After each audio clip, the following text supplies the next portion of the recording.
Hi, I'm Bill O'Reilly. Thanks for watching us tonight. Donald Trump and violence. That is the subject of this evening's Talking Points memo. One of the biggest political stories in years unfolded in Chicago Friday night as hundreds of left-wing protesters managed to shut down Donald Trump's rally at the University of Illinois, Chicago.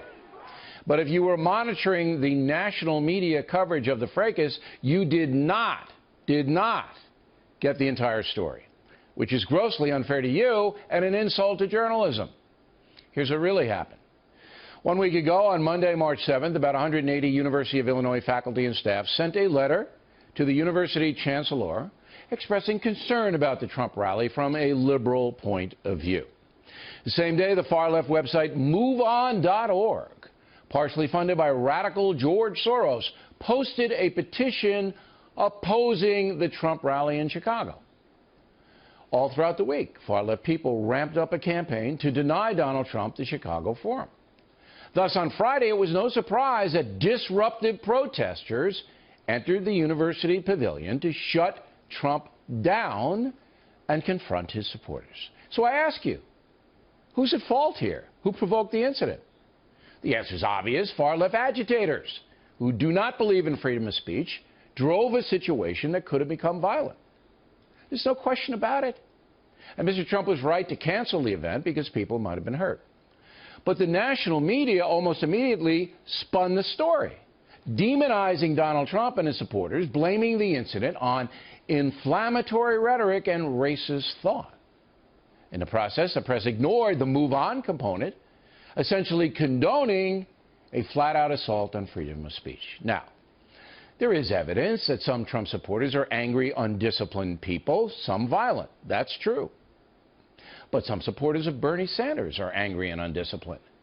And here's an interesting footnote. The radical group Black Lives Matter actually shut down a Sanders rally last August. So there's a trend. Radical leftists believing they can disrupt political events at will. Talking Points applauds honest dissent. If you don't like Donald Trump, stand outside his events peacefully. Make a little sign, chant whatever you want, as long as it's not threatening. Opposition to Donald Trump is not the issue here. True fascism is. We have seen some anti-Trump people use the fascist salute while taunting Trump supporters. But here's a very simple question. Shutting down opposing points of view is totalitarian, right? So some of the very people accusing Trump supporters of being fascist are really practicing that terrible philosophy themselves. Or am I wrong?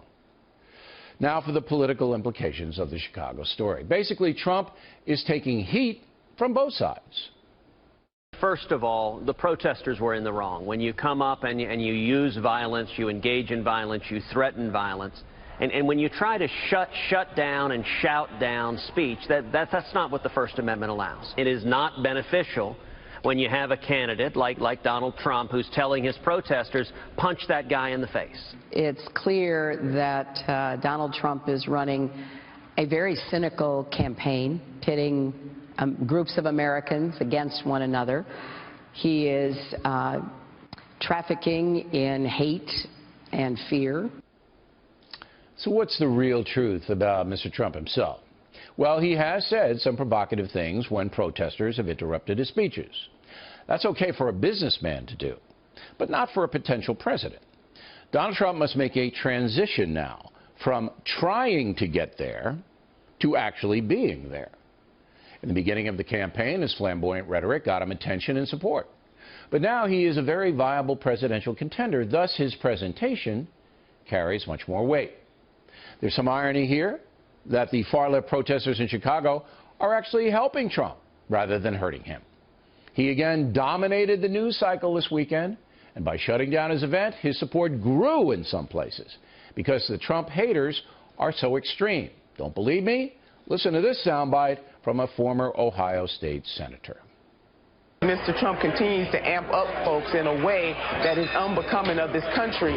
But I know that we're quick to point the finger at him, but let us not forget that in the DNA of this country, Chris, is racism. This country was founded on racism and sexism, point blank, and we need to admit that. No, we do not need to admit that because it is simplistic, insulting, and ridiculous.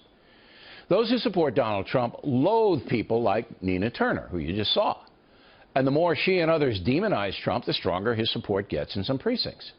But again, if you're going to be president, you cannot load up on inflammatory statements, and that is being seized upon by Mr. Trump's Republican opponents. Some of these protesters that you saw in Chicago apparently, obviously, were organized, maybe even paid to disrupt an event. So I'm not excusing their behavior. But this is not just the protesters in Chicago. This is now multiple rallies where people are assaulted and beat up, where a guy gets sucker punched by one of the Trump supporters, and then instead of condemning it, Trump is silent. I don't accept responsibility. I do not condone violence in any shape, and I will tell you, from what I saw, the young man stuck his finger up in the air, and the other man sort of just had it. But I don't condone violence. Now, if Donald Trump wins Ohio tomorrow, he wins the nomination. That's how close he is to running against Hillary Clinton for the presidency. By winning the Republican nod, I should say, is far different than winning the general election, where Mr. Trump is going to have to persuade about 65 million Americans to vote for him. A significant challenge.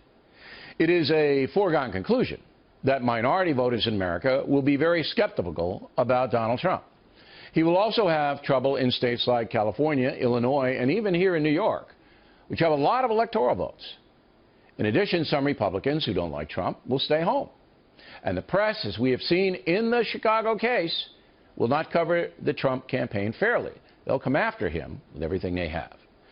This election year is unlike any I have ever seen, and things could easily get out of control.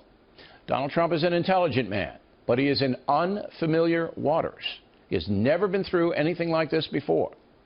He would be wise to tone it down a bit, to fully explain his positions, to hire advisors who can articulate his vision, and to conduct himself with restraint.